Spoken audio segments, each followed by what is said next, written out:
الحمد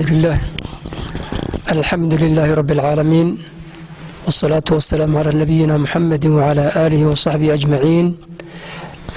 إلهي با سبحانه وتعالى مهد اسكاله مهد دمانتي إلهي با اسكاله. الحمد لله رب العالمين على نعمة الإسلام وعلى نعمة القرآن والإيمان وعلى نعمة الأمن والأمان.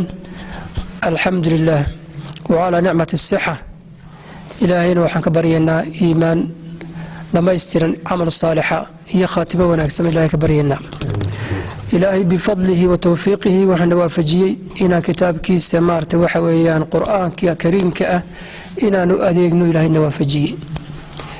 إلهي سبحانه وتعالى وحو نوكياني iyadoo kolkii hore bada xifdiga quraanka iyo tajwiidka iyo la dhigan jiray qaarigeena maartay Sheekh Abdi Fataax buu Ilaahay noo keenay Masar ku soo bartay qiraa'adkii marka ardayda uu soo saaray iyo maartay waxa weeyaan namuudaj kamida ardaydii ayaa halkan hor fadhiya oo rabna maartay waxa weeyaan inaan ku marti qaadno sheekh qaariga ah qaari ul boorama وقارئ الهرجيسة وقارئ المقدشة وقارئ الصومال كلها. شيخ محمود شيخ حسن محمود نوني شيخ وحلا مقعيس مارت نوني بكم عداريها لكن سوى الشيخ محمود حسن نوني أويا نوني أيام مارتي غلبتي كقاتي مقعيسي مقعيا بهيبة مركا عيد مات الشيخ محمود بان نو جوا دي اللي يداهو عيد قراني سامجرت لكن نوني بان نو جوا دي اللي والله ولا قرانيا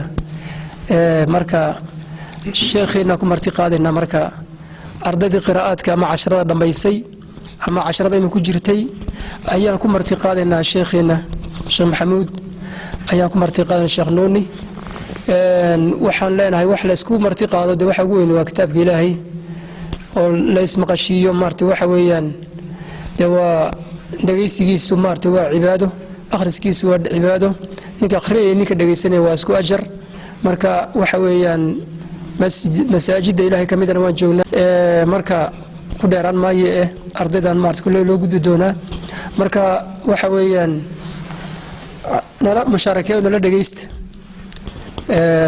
martiqaadka ay ardaydu maarta waxa weeyaan ay nasiinayaan kitaabka Ilaahay akhriyayaan awada dhageysana dhamaanteen ba insha Allah inagu anfaco ardaydan Allah ku anfaco innagana Allah inagu anfaco عارفنا الله كونفعه.